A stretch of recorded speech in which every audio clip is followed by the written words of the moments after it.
살짝 작아졌지? 네. 오케이. 됐습니다. 자, 가끔씩 찍어서 어떻게 내가 수업하는지 봐야 내가 나를 볼 수 없으니까 이런 거 봐야 또 잘하는지 못하는지 볼 수가 있어요. 우선 우리가 오늘 수업할 지문과 내용은 저번 주에 살짝만 얘기하다가만 환율 지문을 할 거고요. 환율 지문 하고 나서는 좀 종합적인 내용으로 얘기할 거고, 환율 지문을 더 길게 하면 좋겠지만 환율 지문 하고 나서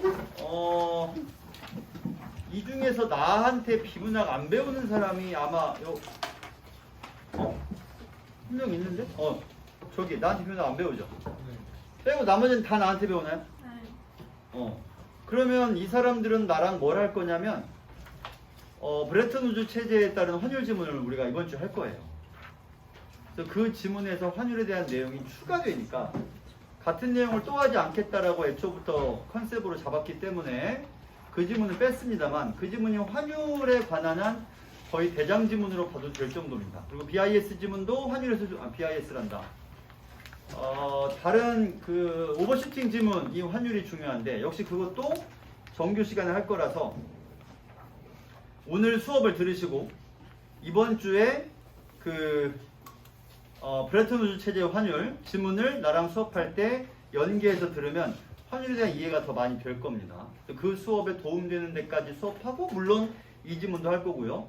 그대는 이번 주 토요일에 오후에 뭐 없죠? 그렇죠? 토요일 오후 내 질당이니까 30분 3칸을 쓰세요. 네가 안 쓰면 내가 쓸 수 있으면 내가 써놓을 테니까 써가지고 오시면 내가 그 지문 설명해주면서 환율에 대해서 마저 얘기할 겁니다. 이해되죠? 저도 안 되는 그럼 써가지고 둘이 같이 놓고 내가 설명을 할 거예요. 30분은 거기서 안 하고 여기서 어디서 하든 칠파 있는 데서 되도록, 불가능은 어쩔 수 없지만 가능하면 칠파 있는 데서 하겠습니다. 그러니까 내가 그냥 거기다가 이름은 이 사람 이름 써둘 테니까 당신도 그냥, 아니 얘 이름 네가 모르잖아, 그냥 두 이름을 써놓을게요. 두 사람 이름 써놓을 테니까 오시면 되겠습니다. 이해되죠? 너도 토요일에 뭐 없지? 네. 오케이, 알겠습니다. 자, 그래서 환율 지문을 처음부터 우리가 얘기를, 이제 저번 주에는 환율의 개념만 얘기하다 말았으니까 환율에 대해서 지문을 보면서 얘기를 하겠고요. 다시 얘기하자면 환율은 외화 1단위당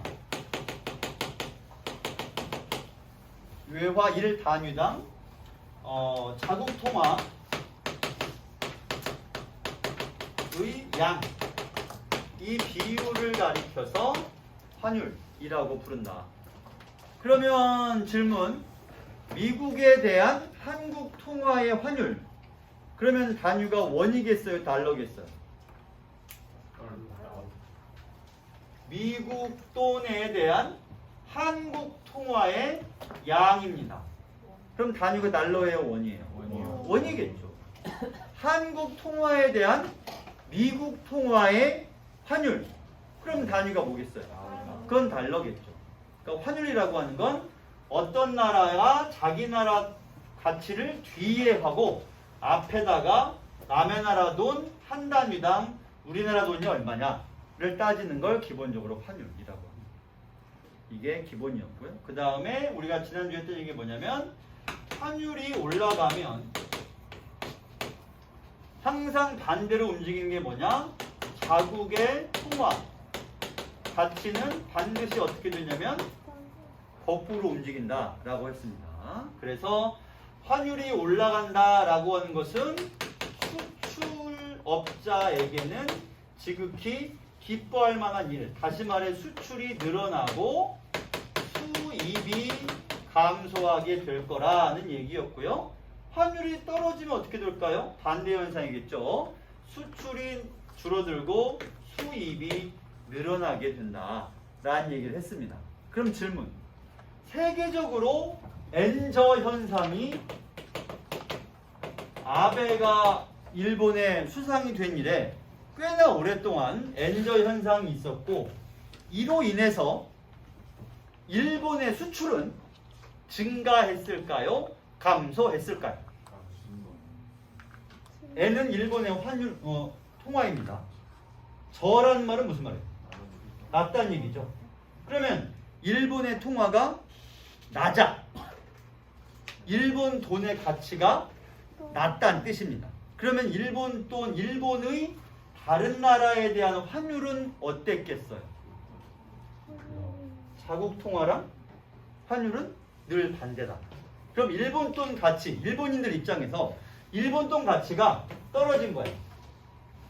그럼 일본 돈을 가지고 다른 나라, 그게 미국이든 한국이든 중국이든 어디가 됐든 그 나라 돈에 대한 환율은 어떻게 됐겠어요? 올라갔겠죠. N저란 말은 N이 낮으니까.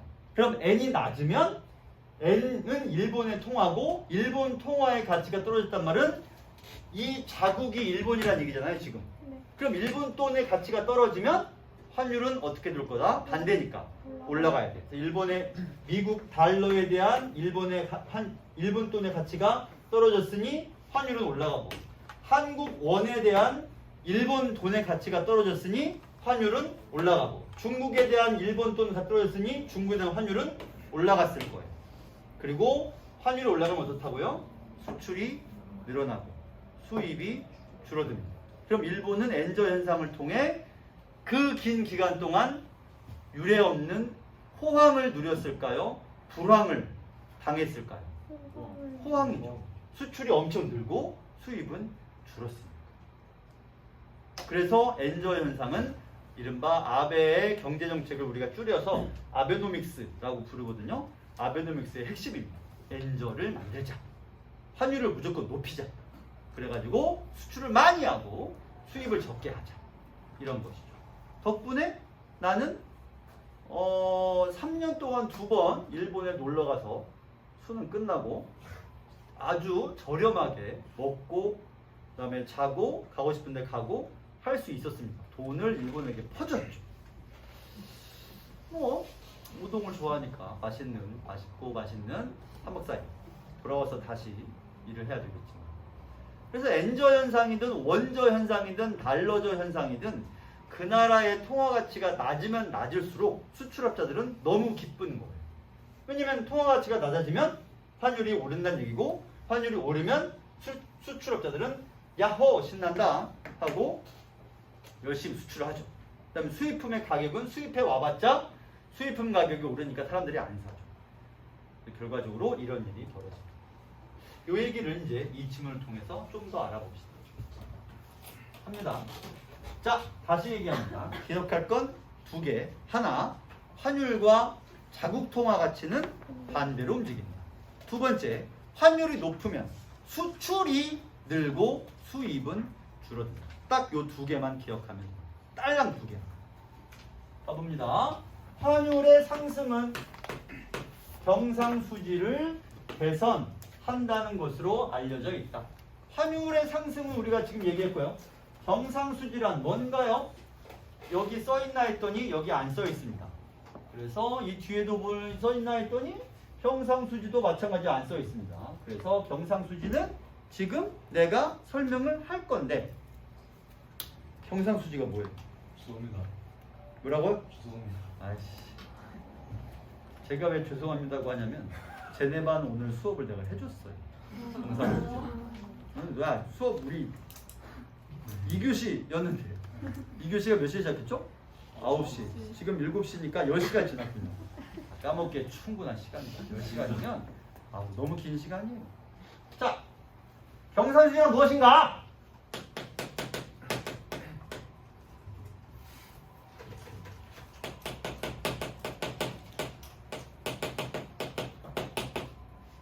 수출액 빼기 수입액입니다.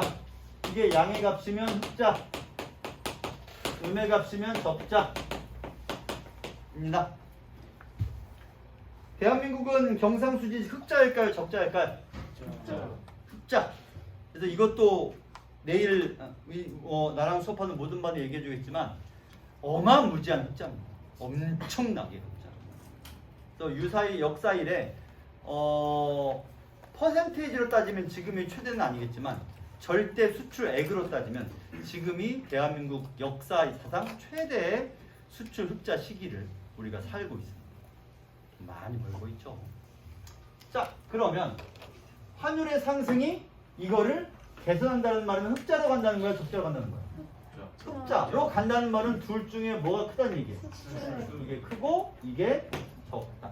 그럼 우리가 이미 얘기한 거죠. 환율이 오르면 수출이 올라가고 수입은 줄어드니까 여기서 여기를 빼면 양의 값이 나오겠죠.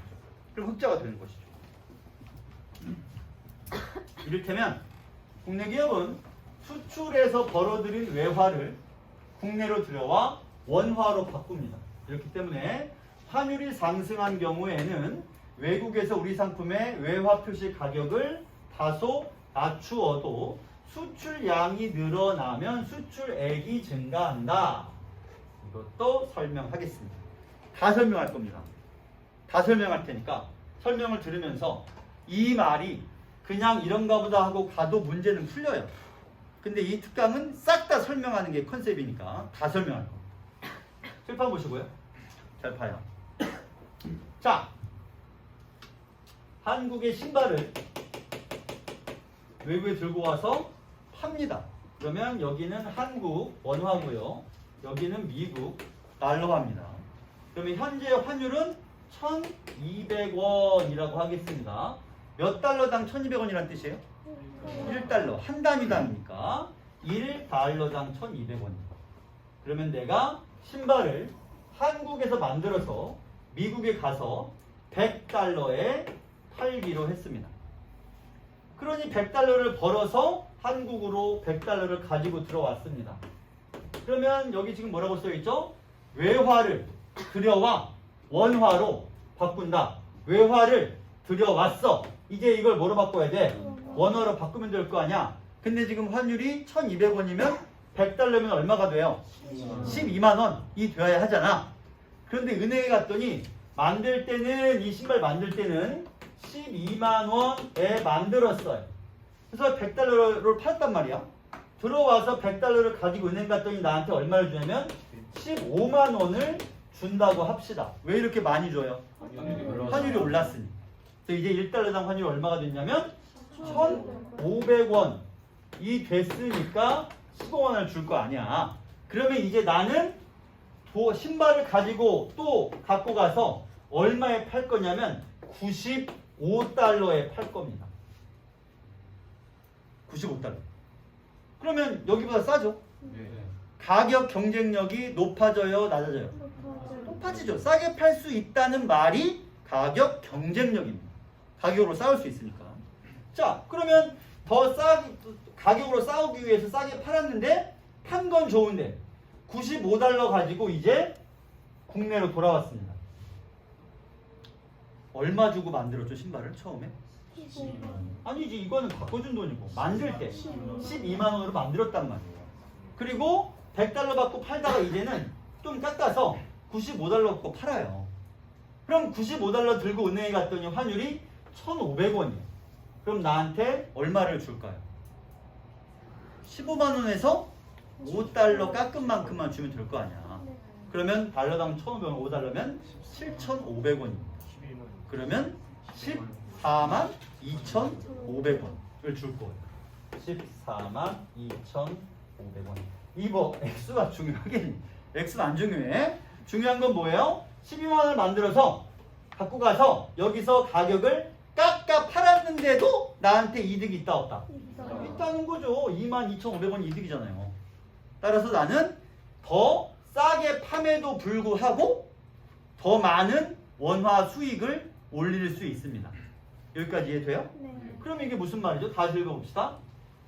외국에 나가서 환율이 상승한 동안에 우리 상품의 외화 표시 가격을 100에서 95로 낮춘다 해도 수출량만 늘어나면 수출액은 반드시 증가하게 되어 있다. 왜냐하면 환율이 높아서 여기서 깎아준 값을 빼고도 이득이 남으니까 수출액은 증가합니다.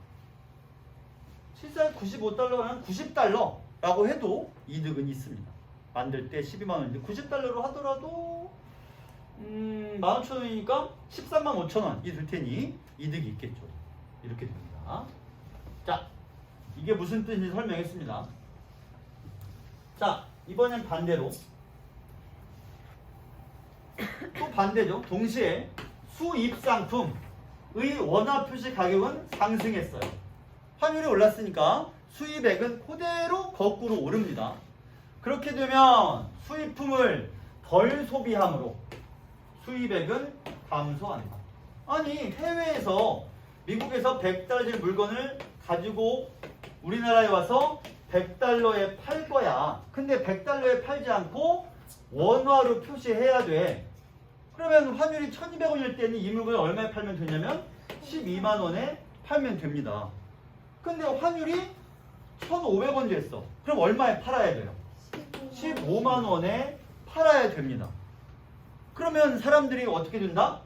가격이 올라가서 수입품을 덜 소비한. 가격이 올랐으니까 수입업자는 눈물을 흘려야 되죠. 사람들이 안 사요. 이제 수입액은 감소하겠죠. 팔리지 않으니까. 문제는 지금부터입니다. 환율 상승이 항상 경상수지를 개선할 것 같지만 반드시는 아니다. 왜요? 이유가 뭔데요? 자, 이유를 알아봅시다. 이유는 간단해요. 시차입니다.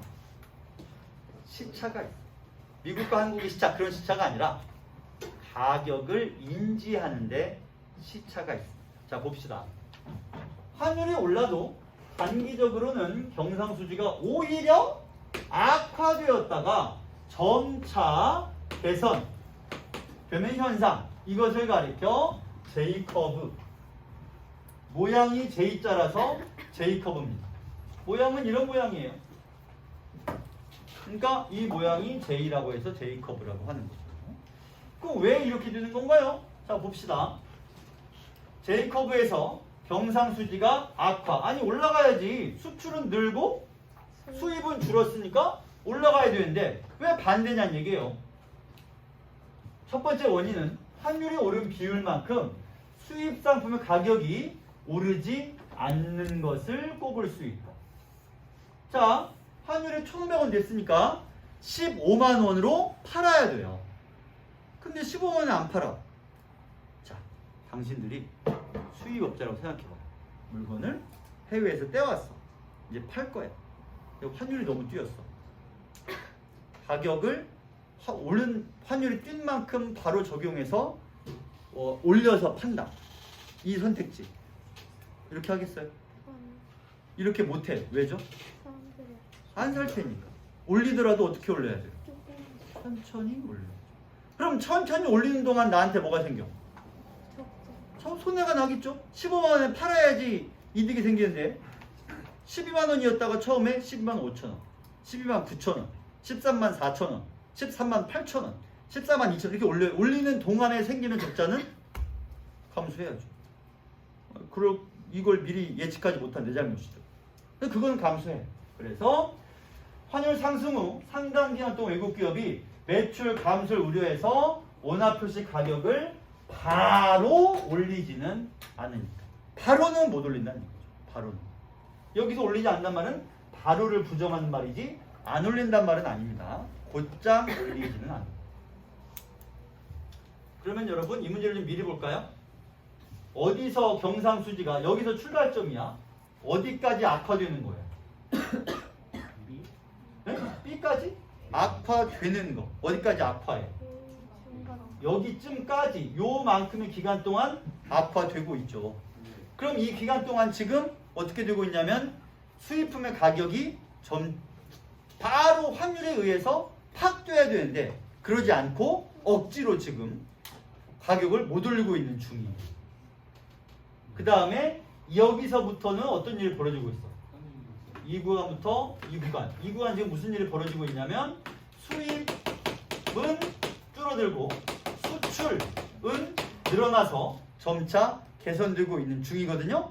그러면 수입을 하는 사람이 가격을 짧은 시간에 팍팍팍 올린다고 치자. 그러면 이 골이 얕아지겠어요? 더 깊어지겠어요? 짧은 시간에 올려. 짧은 시간에 올리면 그만큼 경상수지가 개선되는 그 순간이 빨리 와요? 천천히 와요? 빨리 오겠죠. 천천히 올리니까 경상수지가 개선이 안 되는 중이야. 근데 얘가 가격을 되게 빨리 올리고 있어. 그러면 경상수지 개선 순간이 빨리 올 거라고. 따라서 이게 맞는 걸 찾는 거구나. 그러면 수입 상품 가격의 상승 비율이 환율 상승 비율에 가깝다는 얘기는 그만큼 가격을 빨리 올린다는 거야? 천천히 올린다는 거야? 빨리 올려요. 그렇게 되면 A의 골이 어떻게 된다? 얕아진다. 라는 설명은 올바른 문제죠. 쉽지 않죠? 쉽지 않습니다. 이게 쉽지 않으니까 더 재밌는 거예요. 이게 너무 쉬우면 재미가 없습니다. 좀 어려웠고 어려운 걸 이해할 때 그때 터지는 어떤 쾌락, 희열, 이런 게 좋은 거죠. 그래서 이런 거 이제 아타락시아라는 철학자들의 주장도 있는데 아타락시아는 뭔지 모르겠고 어쨌든 재밌다는 거지. 뭔가 지적인 쾌락은 좀 다른 것 같아요. 그러니까 맛있는 걸 먹었을 때 예를 들어 아주 맛있는 치즈가 정말 부드럽게 팡팡 터지면서 겉이 바삭바삭한 빵을 베어 물었을 때 입안에 느끼는 그 쾌락. 쾌락이죠. 그건 쾌락이지. 근데 그 쾌락도 쾌락이지만 뭔가 좀 어려워 보이는 문제가 이렇게 딱딱 접근해가지고 파닥 풀렸을 때 그때 쾌락도 짜릿하지. 자, 그래서 빨리 가격이 오를수록 골이 얕아진다 라는 얘기였고요. 그 다음에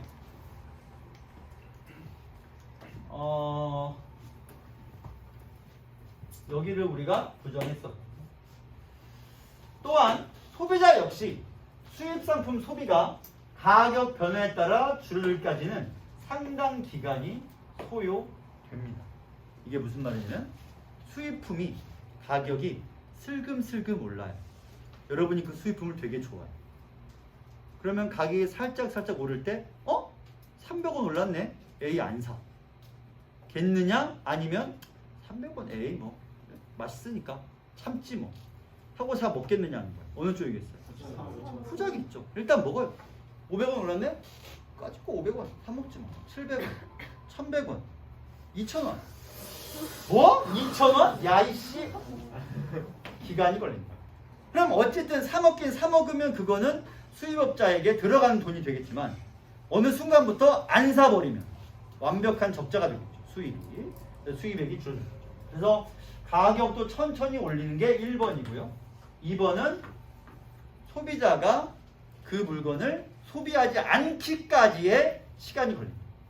소비하지 않기까지의 시간이 걸립니다.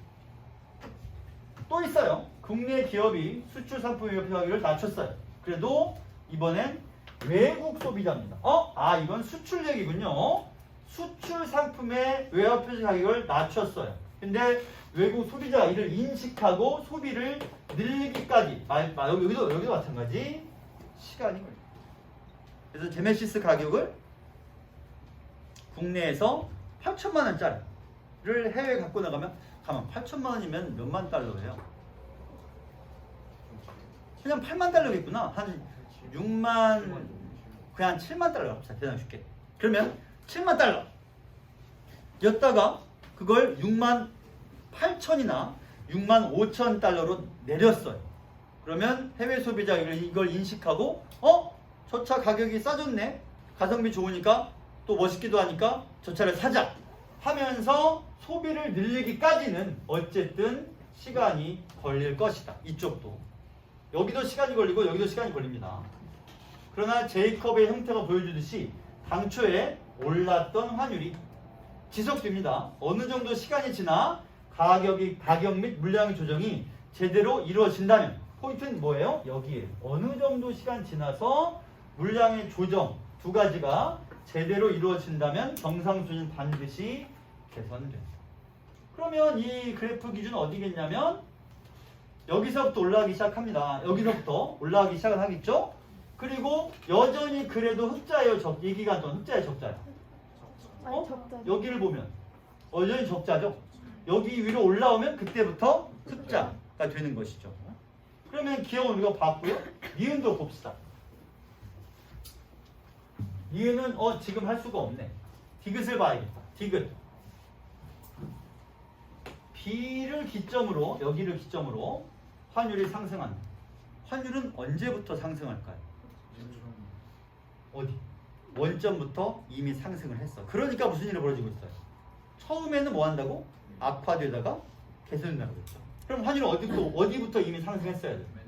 여기서부터 이미 상승했어. 따라서 이건 안 되겠네. 다음 리을 C 여기죠. C는 환율 상승을 통해 경상수지 개선 효과. 개선은 반드시 흑자여야 되니까 C 이후 이 부분이 흑자인 거니까 리을도 올바른 선지가 되겠습니다. 여기는 좋아지고 있는 중이긴 하지만 어쨌든 적자죠. 이 위가 흑자고. 그럼 니은은 수출기업의 품질 및 원가격 어쩌고 하는 거는 안 나왔으니까 지문을 좀 더 읽고 풀어봅시다. 자, 한편 제이커브 현상과는 별도로 환율 상승 후에 얼마의 기간이 지나더라도 경상수지 개선이 안 되는 경우가 왜요? 안 되는 이유가 뭔가요? 당연히 경상수지 개선되어야죠. 첫째, 상품의 가격 조정이 일어나도 국내외의 상품 수요가 가격에 어떻게 반응하는가 하는 수요 구조에 따라서 경상수지는 개선되지 못하기도 한다. 이게 무슨 말이죠? 좀 더 읽어볼까요? 수출량이 증가하고 수입량이 감소했어요. 그러면 개선돼야지. 근데 경상수지가 그다지 개선되지 않거나 오히려 악화될 수도 있다는 것이다. 까지. 무엇 때문에? 수요 구조 때문에. 수요 구조란 무엇인가? 상품 수요가 가격에 어떻게 반응하는가 하는 수요 구조. 여러분이 나한테 상상력을 발휘해서 답을 줘봐요. 수입품이고 가격이 환율 때문에 환율이 오르면 수입품 가격은 어떻게 돼요? 환율이 올랐어. 수입품 가격은 비싸지죠. 올라갑니다. 질문. 환율이 올라서 수입품인데 가격이 팡 뛰었는데 별로 사람들이 안 살 거 안 사야 될 거 아니야. 비싸졌으니까. 근데 막 더 사요. 그런 게 있어? 그런 게 있다면 고가품이 되겠죠. 고가품은 가격이 올라야 더 삽니다. 왜죠? 애초에 고가품은 왜 사요? 자신의 과소비 적응. 과시소비죠. 내가 니들 따위와 내가 니것들하고 다름을 무엇으로 티를 내야 되겠어. 근데 여기다가 내 연봉을 적어놓고 다닐 수 없잖아. 이마에다가 내 연봉이 얼마야? 내 계좌 까면 이만큼 있어. 물론 요새는 SNS로 그런 짓 하는 사람도 있긴 있더라만 어쨌든 보통은 그렇게 안 되니까 그 금액의 연봉, 계좌를 가진 사람이나 들고 다닐 법한 무언가를 몸에 둘러야 차별점이 되니까 과시소비를 하는 거죠. 근데 가격이 올랐네? 그러면 너희 따위는 더 살 수 없어지잖아요? 아싸 하고 사는 거죠. 그게 바로 이런 경우에 해당하겠죠. 마찬가지 국내 상품이 해외에 나가서 가격을 떨어뜨려서 가격 경쟁력을 갖췄습니다. 근데 더 소비가 안 되는 경우라면 뭐가 있을까요? 왜 그런 일이 벌어질까요? 경쟁력이 떨어져. 경쟁력이 떨어져서 제품의 질 자체가 안 좋은데 가격만 싸면 오히려 이미지가 어떻게 붙어져요? 싼 게 비지떡이라는 이미지가 돼버리는 거죠. 저거 사봤자 금세 고장나고 수리해야 되고 도움도 안 되고 문제가 있다. 이렇게 되면 가격이 떨어지는 게 오히려 안 좋죠.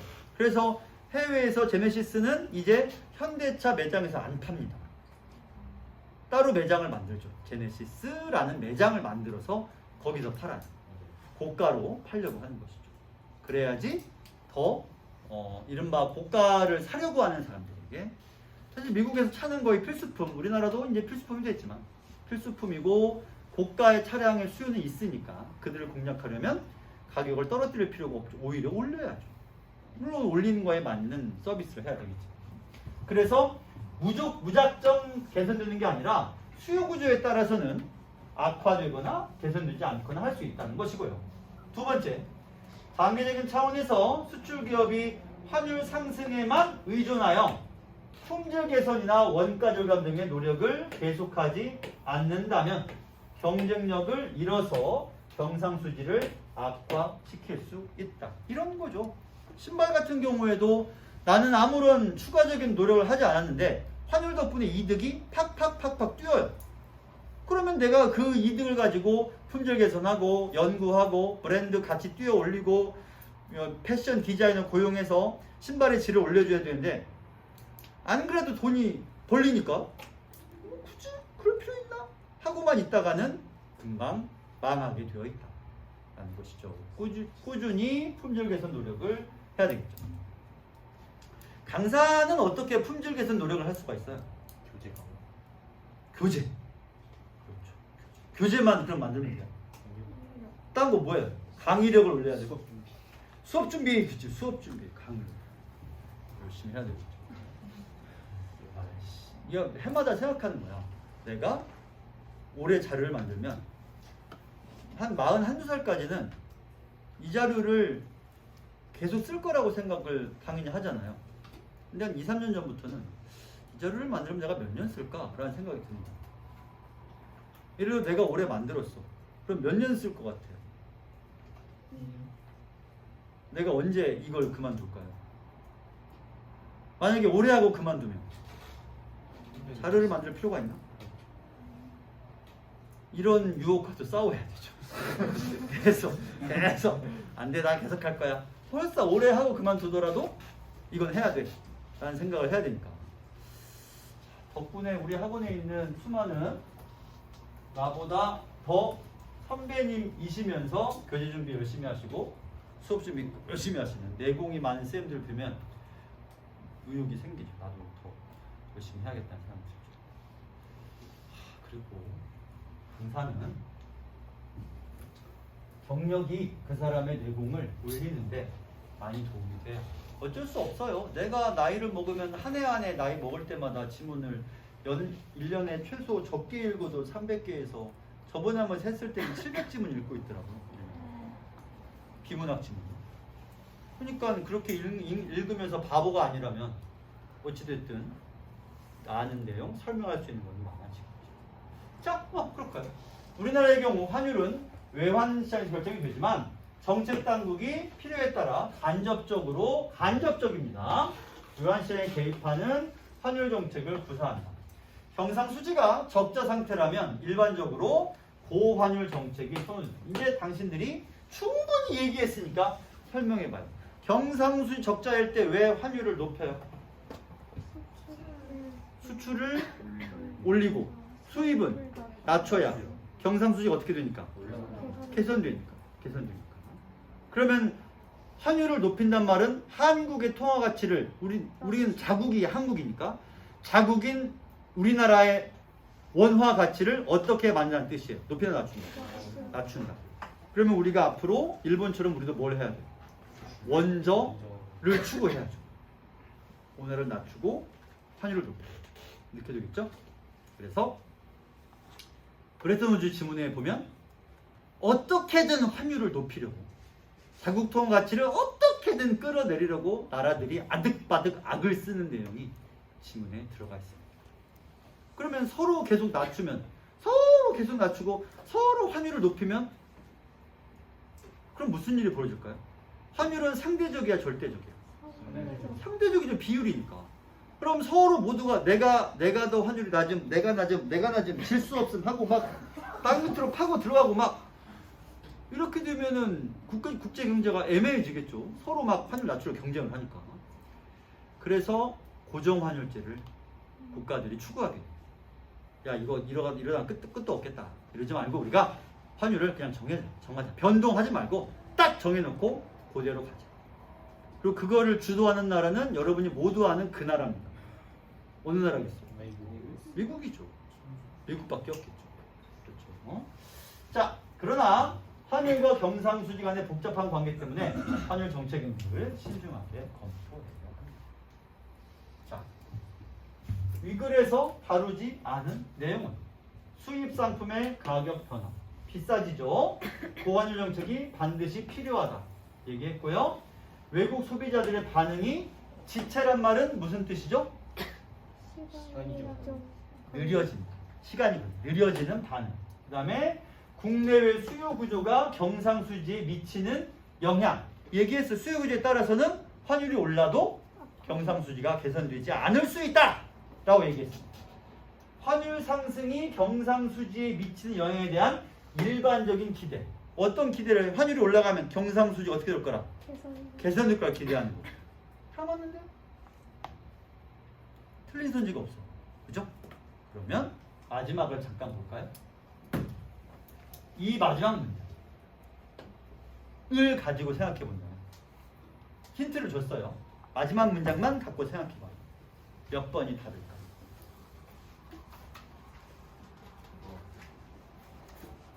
딴 데 가면은 답이 안 풀릴 거예요. 답이 안 보일 거예요. 문장 하나만 읽어야 돼. 뭘 이렇게 많이 읽고 있어? 그거 하나만. 몇 번? 2번. 왜죠? 필연성이란 말은 반드시란 뜻이잖아요. 근데 여기 뭐라고 써있지? 복잡한 관계가 있으니까 정책을 신중하게 검토해라는 말은 필연적인 정책은 없다는 얘기가 되는 거죠. 함부로 썼다가 큰일 납니다. 따라서 정말 그럴듯해 보이지만 필연성 때문에 2번이 답이 되겠습니다. 답! 9번. 아까 이거는 이미 3개는 얘기했고요. 니은을 여러분들이 말해보세요. 품질 경쟁력이 강화되면 A 구간이 넓어져 좁아져? 좁아져야죠. 왜냐면 그만큼 수출이 더 빨리 흑자로 올라설 테니까 좁아져요. 따라서 이렇게 보면 옳은 것만을 있는 대로 고른 것은 이라고 되어 있습니다. 자, 그러면 요거랑 요거를 이미 골랐고 이거에 대해서 내가 질문을 해보겠습니다. 여기 보시고요. 이런 말이 보입니다. 그러면 넓어진다 라고 써 있으니 말했듯이 강화되면은 수출이 올라가는 기간이 빨라질 테니까 아마 이런 식으로 되겠죠. 그렇게 되면 틀리니까 이거는 빼야 된다 라는 얘기였어요. 한 번 더 강조합니다. 자, 10번. 기억이 이요. 번근호. 기억 좀 읽어봐요. 소리 내서. 경상수지가 그다지 개선되지 않거나 오히려 악화될 수도 있다는 것이다. 자, 의 이유로 옳은 걸 고르라 라고 써 있습니다. 1번. 환율이 상승하면 국내외 상품의 수요 구조에 따라서 수출 상품의 가격 조정이 선행될 수 있다. 선행될 수 있다 라는 것이 중요한 건 아니었어요. 기억의 앞뒤를 우리가 읽어보면 수출량이 증가하고 수입량이 감소하더라도 라고 써있고 그 앞에를 더 읽어보면 상품 수요가 가격에 어떻게 반응하는가 하는 수요 구조 때문에 라고 써있습니다. 그럼 선지 5개 중에 수요 구조에 대한 선지를 고르면 되는데 1번 선지는 국내외 상품의 수요 구조에 따라서 수출 상품의 가격 조정이 선행될 수 있다. 가격 조정이 선행되든 안 되든 중요한 건 사는 사람이 그걸 많이 사냐 안 사냐. 수출했더니 해외 소비자가 많이 사냐 안 사냐. 수입 상품을 국내 소비자가 빨리 적게 사냐 천천히 적게 사냐. 이런 것들을 골라야 돼요. 가격 조정의 선행은 상관이 없습니다. 5개 중에서 소비자들이 그 상품을 빨리 사냐 적게 사냐와 연관 있는 선지는 어느 건가요? 3번에 어디가 그런 뜻이에요? 정답이 3번이야. 3번에 어디가 소비자들이 빨리 사냐 느리게 사냐와 상관이 있어요. 그렇죠. 여기 가격에 대한 민감성. 가격이 민감하단 말이 무슨 말이에요?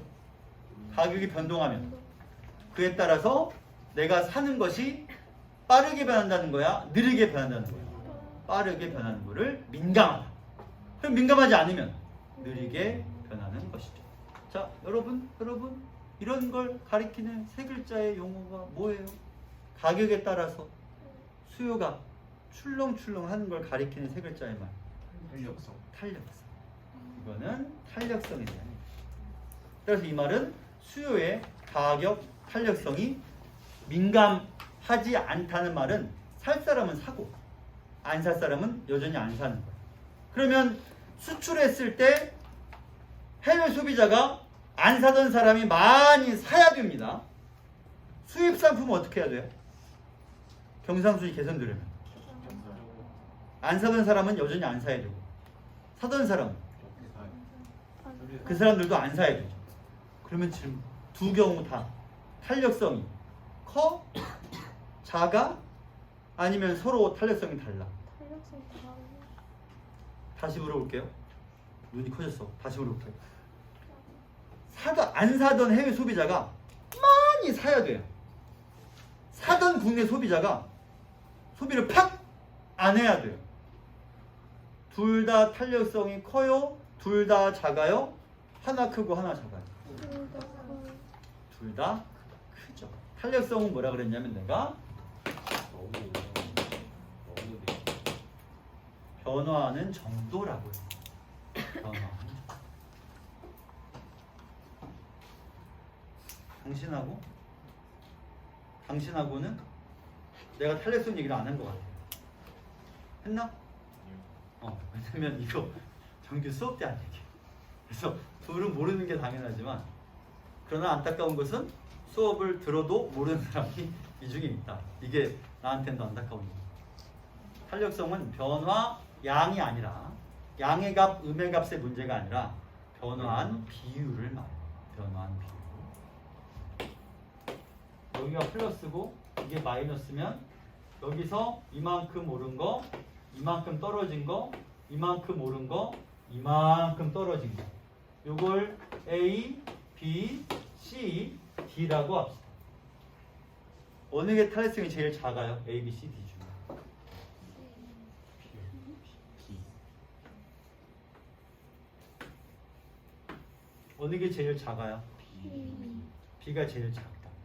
양의 값, 음의 값의 문제가 아니라 원점에서 변화한 정도. 그럼 얘가 변화한 정도가 제일 작잖아. 어느 게 탄력성이 제일 커요? D죠. 변화한 정도가 제일 크니까. 수학을 하니까 잘 알 거 아닙니까? 변화한 정도라고. 양의 값, 음의 값이 아니다. 자, 그 다음 4번. 그래서 3번이 왜 답인지 얘기했고요. 1번 선지는 선행되는 거랑 소비자가 얼마나 민감하게 사냐 안 사냐랑은 상관이 없다는 얘기였고, 2번 선지는 상승하더라도 국내의 기업은 환율이 얼마나 안정적이게 관찰한 후 가격을 조정한다 라는 건데, 그렇게 되면 점점 더 가격이 느리게 변화하겠죠. 이거는 빨리 수출의 소비가 변하는 것에 대한 얘기니까 2번은 정반대 얘기고요.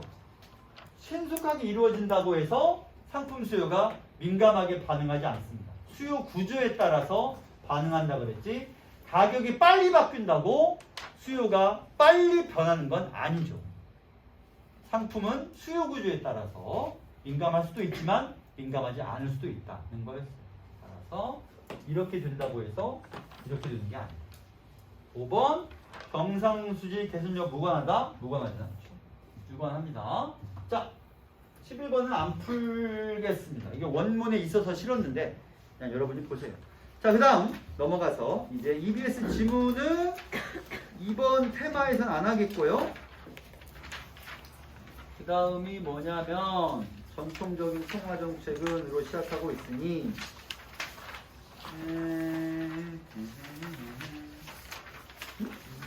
이게 어디서 들어? 기출 맨 처음 거. 맨 첫 페이지 3쪽. 3쪽. 자, 다시 저번 주에 얘기했던 수요, 공급, 화폐, 이자율로 넘어왔습니다. 이 얘기를 또 할 겁니다. 2주 내내 우리가 수요, 공급, 화폐, 이자 얘기를 할 거예요. 이게 경제지문의 가장 본질이. 이걸 이해해야 나머지를 이해할 수 있고, 그 다음에 환율은 조금 추가적인 내용이라서 따로 얘기하는 거고요. 이 환율마저도 사실은 수요, 공급, 화폐, 이자율과 상관이 있어요. 자, 바로 들어가. 정책이 두 개 있댔어요. 이 얘기는 정책은 통화정책과 재정정책이 있다고 했죠. 통화정책은 중앙은행이 하는 것이고 재정정책은 정부가 하는 겁니다. 통화정책은 금리와 통화량을 움직이는 것이고 재정정책은 국가의 정부의 지출, 정부가 지출을 많이 하니까. 아니 정부의 예산이 어딘가로 갈 거 아니야? 그게 지출이죠. 대한민국의 1년 총 예산은 얼마쯤 돼요? 이거 알아야지. 작년 기준 500조예요. 520조. 올해 600조를 찍었습니다.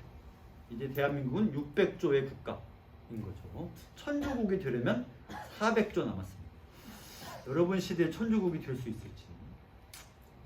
환율만 올라주면 되겠지만 환율에 기대할 수 없겠고 나라가 더 힘이 있어요. 갑니다. 통화정책이란 말이 등장합니다. 그러면 이건 얘가 하는 거고 이것과 이것을 움직이는 거예요. 그래서 여기 대뜸 금리, 그 다음에 물가 안정과 경제 안정, 이게 통화정책이 추구하는 겁니다. 질문: 정책금리는 시장금리랑 같은 말이야 다른 말이야? 다른 말이라 했어요. 시장금리는 시장에서 수요와 공급에 따라서 왔다 갔다 하는 것이고 정책금리는 한국은행장 머리에서 나와서 정해진 숫자를 정책금리라 합니다. 다르죠. 중앙은행은 경기가 과열되었어요. 시중에 돈이 많아 적어? 통화량이 많아요 적어요? 과열되어 있으면 많아요. 그러면 어떻게 하느냐? 금리를 올려. 그러면 사람들이 대출을 많이 해 적게 해? 대출을 적게 합니다. 그래서 금리가 인상되고 얘도 높아지면 여러분 여기서 여러분들은 뭘 할 수 있냐면 정책금리와 시장금리는 같은 거야 다른 거야? 만약 같다면 이렇게 안 쓰죠. 같으면 저렇게 쓸 이유가 없잖아요. 다르니까 정책금리가 인상되어서 시장금리도 높아집니다. 둘이 다른 말이니까 두 번 쓰죠. 같은 말을 하면 두 번 왜 써요? 한 번만 쓰면 되지. 다시 말합니다. 방금 했던 얘기예요. 정책금리는 누구 머릿속에 있다고요? 중앙은행장 머릿속에 있고, 시장금리는 돈을 빌리려는 사람과 빌려주려는 사람의 수요 공급에 따라서 변한다 라고 얘기했어요. 그러면 금리가 높아졌으니 대출이 감소합니다. 돈 빌리는 비용이 커졌잖아요. 이걸 우리가 지난주에 뭐라 그랬냐면 투자 비용이라고 했어요. 투자라는 건 뭐랬지? 투자는 누가 하는 거예요? 이거는 기업이 고용을 하거나 아니면 설비를 구입하거나 기타 등등등. 다시 말해 생산활동에 쓰는 돈을 다 투자를 한다 라고 했습니다. 따라서 대출에서 내는 이자도 투자 비용에 포함이 된다는 얘기죠. 그걸로 기업을 해야 되니까. 그러면 대출이 감소합니다. 왜? 이자가 늘어났잖아. 이자를 많이 내야 되잖아. 그러니까 무서워서 대출을 안 해. 대출을 안 하면 신용 공급이 축소됩니다. 경제지문에서 대출과 신용은 같은 말이에요. 제발 여러분, 대출과 신용은 같은 말입니다. 신용도가 높아야 대출을 받을 수 있습니다. 여러분, 내 신용 점수가 몇 점일 것 같아요? 참고로 아니 참고로 얼마라고 말할 수 없겠구나. 나는 그 신용 점수가 950점쯤 되는데 이게 어느 정도 점수냐면 이게 어느 정도 점수일까? 되게 만점이 없어요. 야, 내가 알기로 어떤 게임은 말렙이 따로 없다며. 리니지라는 게임은 말렙이 없다고 그러던데. 안 해봐서 모르겠는데 와우라는 게임은 말렙이 있거든요. 120 레벨에 오르면 끝이에요. 더 없어요.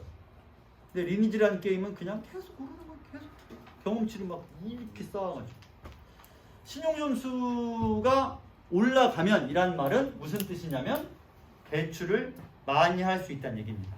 여기 있는 이 사람이 지금 당장 은행에 가서 성인이니까 성인이잖아요. 표백권도 있죠. 계좌를 만들 수 있어요. 그러면 이 사람이 신용점 몇 점 출발하느냐? 100점에서 출발합니다. 그러면 어떻게 해서 신용 점수를 높일 수 있냐면 일단 대출을 받거나 뭘 빌려 아니면 카드 만들어 가지고 연체 없이 상환을 할 때마다 점수가 조금씩 올라갑니다. 그러면 계좌를 만들고 그냥 아무것도 안 하고 있으면 어떻게 됩니까? 안 올라가. 계좌에 한 10억 원쯤 넣어두고 있으면 어떻게 됩니까? 안 올라가. 신용점수는 대출을 많이 하려면 그동안 많이 갚은 이력이 있어야 올라가. 자, 이런 얘기 시식국을 왜 하고 있느냐? 여러분 제발 경제지문에서 신용과 대출은 거의 같은 말. 알겠죠? 이 신용은 영어로 뭐라고 할까요?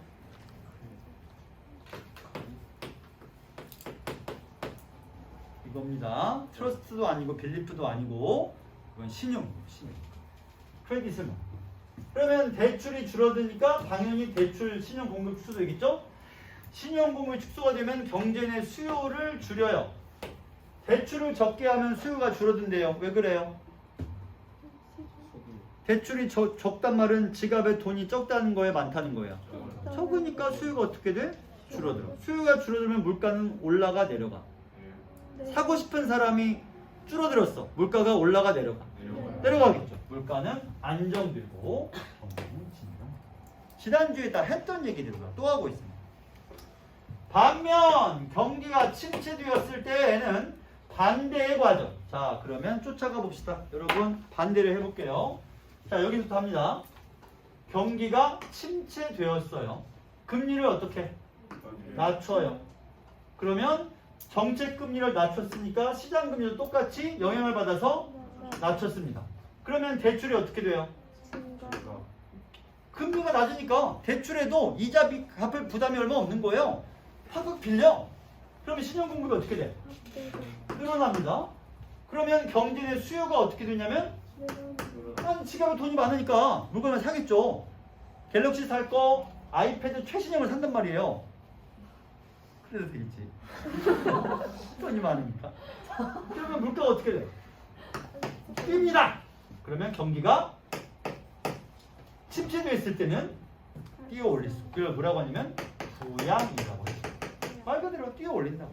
경기를 부양시킨다. 써있죠? 반대 과정을 통해.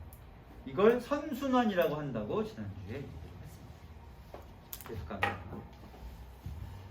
금융을 통화정책의 전달 경로로 보는 전통적인 경제학에서는 요거를 이 사람들을 A라고 하겠습니다. 이 양반들은 금융감독정책이란 정책이 있대요. 이것이 개별 금융회사의 건전성 확보를 통해 금융 안정을 달성하고자 하는 미시 건전성 정책에 집중해야 한다고 봐요. 자, 금융감독정책이란 정책입니다. 이 정책은 무엇을 목표로 하느냐? 금융 안정을 목표로 합니다. 이러려면 뭘 해야 되냐면 개별 회사의 건전성을 확보해야 합니다. 개별 회사. 그러면 회사 하나는 미시적이겠어요? 거시적이겠어요? 미시적이죠. 우리나라의 금융회사 전체를 보면 미시적이에요? 거시적이에요? 거시적이겠죠. 그래서 이 정책을 우리가 미시적이라고 하는 거예요. 미시적 건전성. 미시적, 이게 기억입니다. 미시 건전성을 추구하는 거죠. 금융안정. 금융안정. 계속 가볼까요? 이 관점은 금융이 직접적인 생산성은 아니니까 단기와 달리 장기적으로는 경제성장에 영향을 미치지 못한다라는 인식이 있습니다. 공장에서 신발 만드는데 금융은 직접적인 생산 수단으로 작용하나요? 아닌가요? 질문 다시. 신발을 공장에서 꿰매고 자르고 붙이고 염색하고 그러고 있습니다. 이것의 금융이 직접적으로 생산 수단이 됩니까? 그건 아닙니까? 직접적인 아니죠. 왜냐면 돈이 와가지고 꿰매주진 않잖아요. 돈이 날라와서 잘라주진 않잖아요. 물론 꿰매주고 잘라주는 사람에게 월급은 줄 수 있겠죠. 그래서 직접적이 아니다. 단기적과는 달리 장기적으로는 별다른 영향을 미치지 못한다. 질문.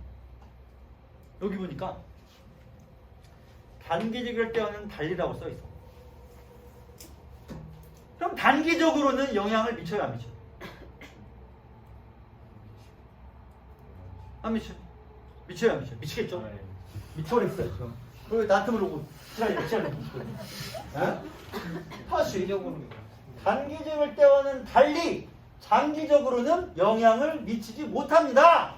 그렇단 말은 단기적으로는 영향을 미친다는 거예요? 아니라는 거예요? 미친다는 얘기죠. 당연하잖아요. 달리라고 했으니까.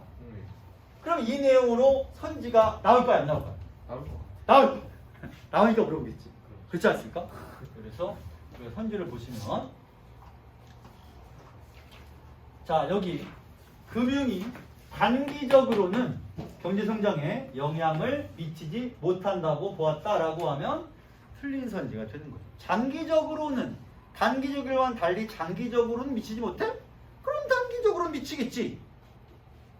이걸 내가 왜 핏대세워 말하고 있을까요? 평가원이 이런 식으로 출제를 하고 있다는 걸 다시 강조합니다. 뭐뭐와는 달리라고 했을 때 뒤집어서 출제하고 있다. 실제로 하고 있다. 이걸 여러분들이 알아야 돼요. 자, 계속 갑니다. 자산시장에서는 가격이 본질적 가치를 초과하여 폭등하지 않는다는 효율적 시장 가설, 이것과 그 다음에 이 예와 이 인식과 이 가설에 기인한다. 뭐가요? 이 관점. 이러한 관점이란 여기서부터 여기까지입니다. 그래서 이 문장은 여기까지가 처음부터 여기까지가 이러한 관점이고요. 이 관점이 이 가설 그리고 이런 인식에 기반해서 이러한 관점이 만들어진다는 것이죠. 그래서 이거를 간단히 정리하자면 금융은 생산 수단이 아니다. 그다음에 여기다 더해서 또 뭐가 있냐면 버블은 없다. 이 두 가지 기반에서 이러한 관점이 만들어졌다는 얘기예요. 계속 우리가 미시 얘기하고 있습니다. 개별 회사 하나만 보는 거. 미시 정책은 개별 금융회사의 건전성, 개별 회사예요. 에 대한 예방적 규제, 성격을 가진 수단을 활용하는데 그 예로는 향후 손실에 대비하여 금융회사의 자기자본 하한을 설정하는 여기다 네모칸 주면 안 되겠구나. 최저 자기자본 규제가 경제 용어고요. 이거는 뭐예요? 이 의미가 여기 써 있는 거죠. 금융회사의 자기자본 하한을 설정하는 걸 최저 자기자본 규제라고 합니다. 여러분들이 다 금융회사예요. 그러면 금융회사가 이 안에 17개가 있어.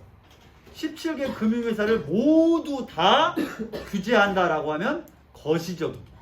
근데 회사 하나를 하나하나만 쫓아다니면서 규제하고 있어요. 그럼 거시적이에요, 미시적이에요? 미시적.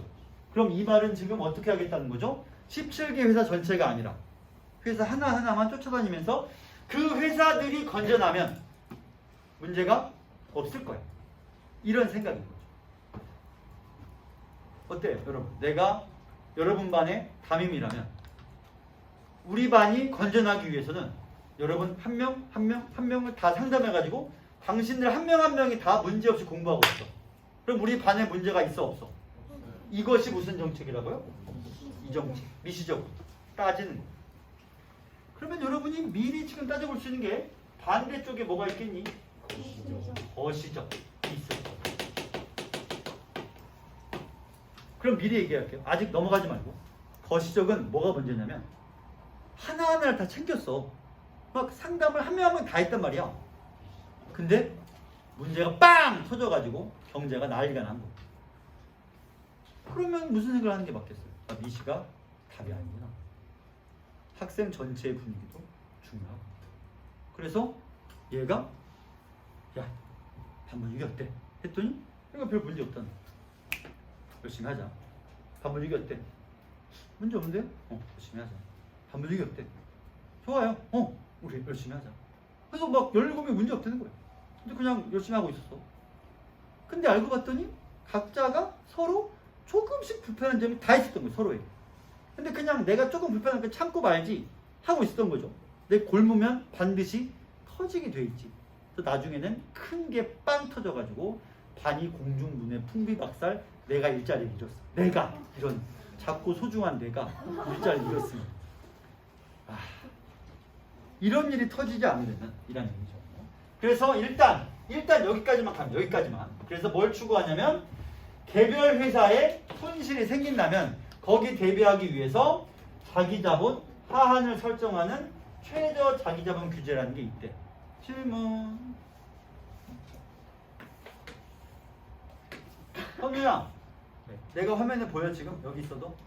땡큐. 자, 내가 100억 너무 많다.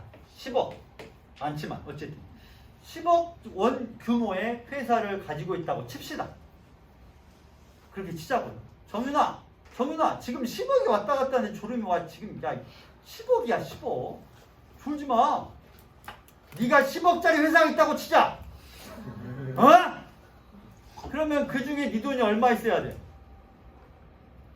왜 사업이란 건 빌려서 하니까 돈을.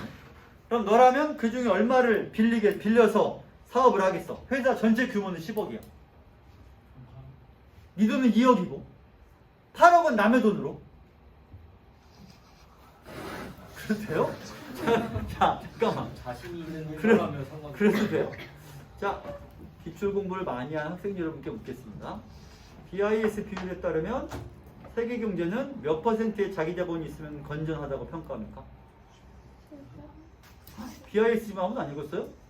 공부 안 하는 거만 읽었어. 공부를 하는 거야 안 하는 거야? BIS 비율은 국제적으로 볼 때 8%. 10억이면 자기 자본이 얼마면 된다는 얘기예요? 8천만 원만 있으면 건전하네. 왜 이렇게 건전해? 회사가 뭐 부실한 게 하나도 없어. 왜 줘? 이해가 안 갔지만 어쨌든 그렇다는 얘기입니다. 그래서 10억에서 최저 자기자본 규제, 자기자본 하한을 설정한대. 그럼 무슨 얘기냐면 야, 얘네 10억이니까 최소 1억은 가지고 있어 라고 정해준다는 얘기죠. 그러면 17개 회사가 모두 자기 총 회사 규모의 10%를 가지고 있다고 치자. 그러면 이 회사들은 모두 뭐 하냐면 엄청 건전한 거. 또 난리가 나더라도 경제가 굳건하게 버티면서 뭐 17개 중 2개가 부도나더라도 나머지 회사가 충분히 튼실하니까 버텨줄 수 있고 부도난 회사들도 10%는 가지고 있을 거 아니야. 거기서 나머지를 조금씩 도와주고 정부 정책을 지원해주면 사회적으로 문제가 없다. 그거를 정해놓고 지키게 하자. 이런 거죠. 질문. 이 돈은 이 회사 밖으로 나가는 돈이에요? 안 나가는 돈이에요? 안 나가는 돈. 두 번째. 이게 비율이라면 이 회사가 점차 성장해서 100억짜리 회사가 됐습니다. 최저 자기 자본은 얼마 가지고 있을까요? 10억이죠. 비율이니까. 절대 금액이 아니라. 점점 커지겠죠. 그러면 건전성은 유지가 될 겁니다. 문제 없네요. 좋네요. 그러다 어쩌다가 박살이 났나요? 언제 빵 터지나요? 이처럼 전통적인 경제학에서는 금융감독 정책을 통해 금융안정을, 통화정책을 통해 물가안정을 달성할 수 있다고 보았다. 잠깐만요. 이걸 좀 볼까? 이쪽에 거실을 지금 안 쓰고. 자, 이걸 통해 금융안정을. 이거죠? 그 다음에 뭘 통해서? 통화정책. 그렇지. 을 통해서 뭘 추구할 수 있다? 주가 안정을. 이게 전통적인 경제. 그런데 이원적이죠. 그러나 글로벌 금융위기 이후 글로벌 금융위기가 왔다 갔죠. 우리랑은 상관이 없었습니다. 왔다 갔습니다. 나랑은 좀 상관이 있었지만 여러분이랑 상관이 없죠. 금융 시스템이 과해되었습니다. 경제 불안이 확산되었고요. 기존 접근 요거예요. 이 방식에 대한 자기 반성이 일어납니다. 이 당시 경기를 띄우기 위해서는 금리를 높여요, 낮춰요? 금리를 낮춰야 대출이 많아지고, 대출이 많아야 돈이 돌겠죠. 자, 경기 목적으로 한 중앙은행이 금리를 낮췄습니다. 아이고 뿌듯하다. 경기를 띄우기 위해서 금리를 낮춘단 말이 바로 튀어나온다면 가르치는 입장에서는 뿌듯하죠. 그 정도는 해줘야죠. 자, 그래서 했는데 여러분 저금리 정책은 어느 거예요? 이거예요. 저기 써 있어요. 통화 정책은 금리와 통화량, 재정 정책은 지출을 가지고 하는 거랬죠? 그러면 금리니까 그거는 통화 정책이었을 거예요. 이건 여러분 외워야 돼. 다시 말합니다. 정책 두 개밖에 없습니다. 그리고 통화 정책이 금리랑 통화량, 재정 정책이 지출 이렇게요. 자, 그래서 중앙은행의 저금리 정책, 통화 정책이 자산 가격 버블에 따른 금융 불안을 야기하여 경제 안정이 훼손될 수 있다는 내 공감대가 형성돼요. 칠판 보시고 여러분 여기 보시고요. 나는 빨간 분필을 어디다 뒀을까요? 자, 여기 저금리 정책 둘 중에 어느 거라고요? 그게 뭘 초래했다고? 금융 불안. 금융 불안 어디 있어요? 어디 있어? 금융 불안. 이거가 깨져버린 거네요. 금융 안정. 다시 말해 이렇게 얘가 요거인 줄 알았는데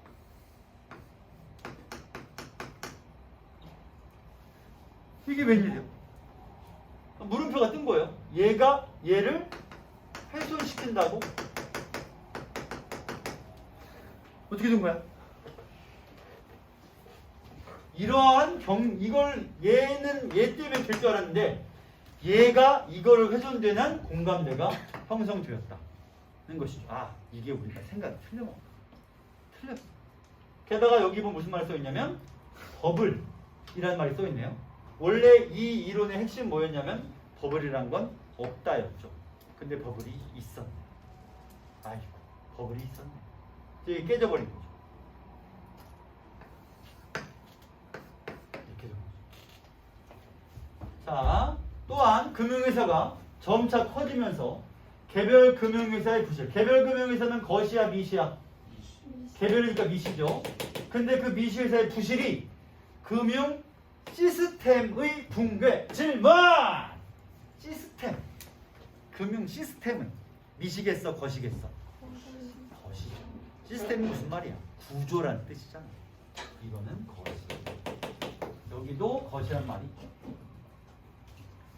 따라서 개별 금융회사를 챙기면 될 줄 알았더니 개별 금융회사가 개별인 건 맞는데 너무 큰 거야. 17명을 다 케어하고 있었는데 그 중에 한 명이 몸집을 17명만큼 키웠어요. 회사 하나가.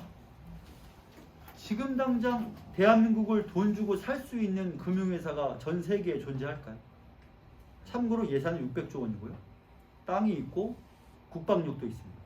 이 모든 국민과 땅과 국방력과 전체 예산을 살 수 있는 단일 회사가 존재할까?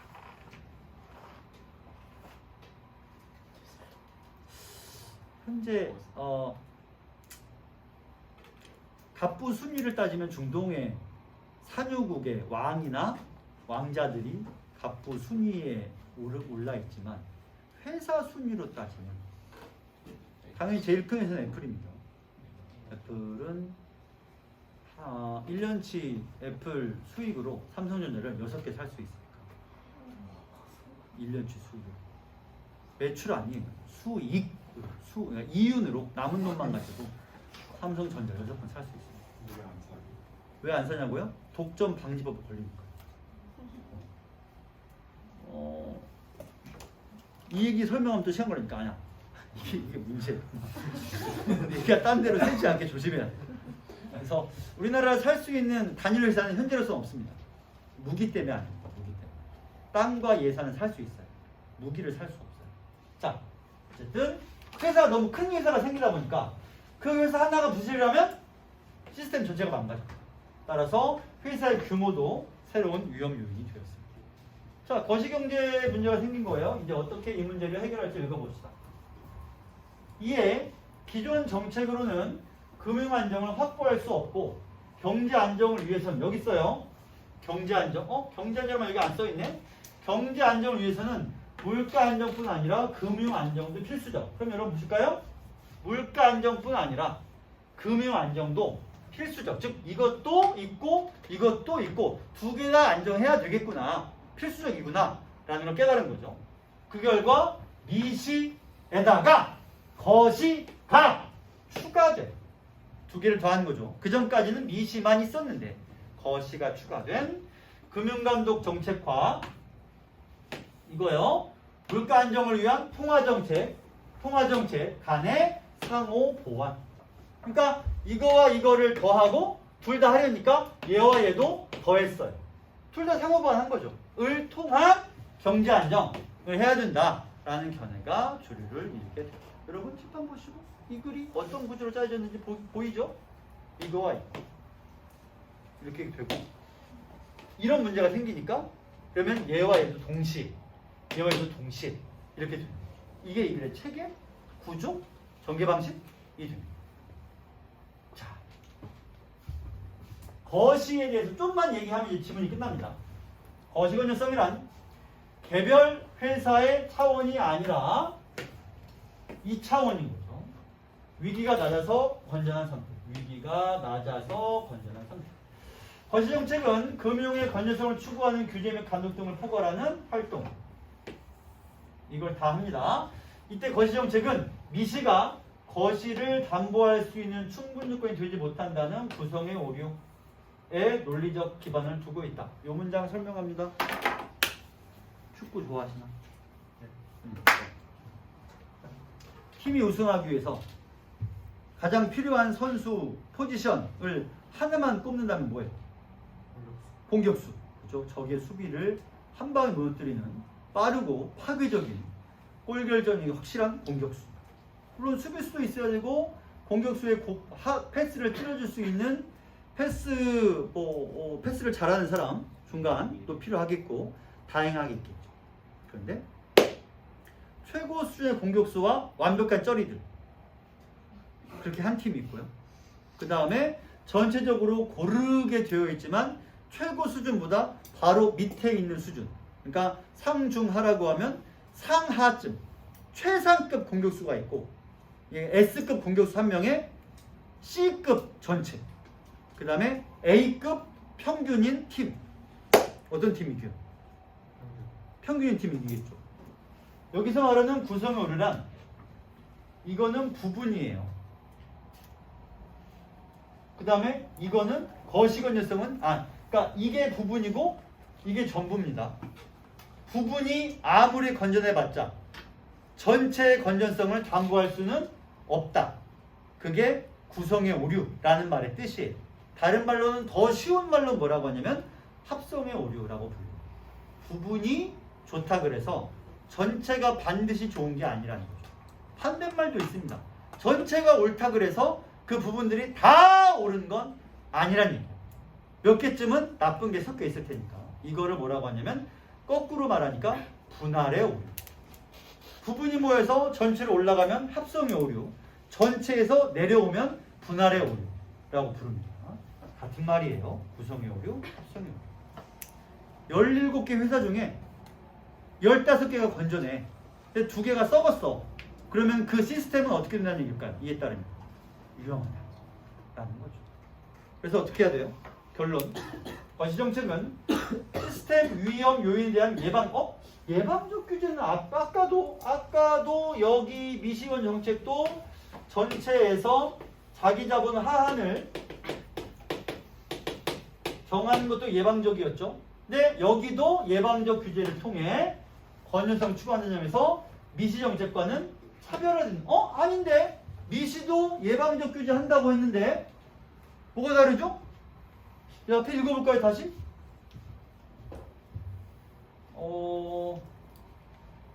여기입니다. 개별 회사의 건전성에 대한 예방적 규제. 예방적 규제 맞는데 뭐가 다를까요, 여러분? 잘 읽어놔요. 화면 넘어갈 거예요. 개별 금융 회사의 건전성에 대한 예방적 규제.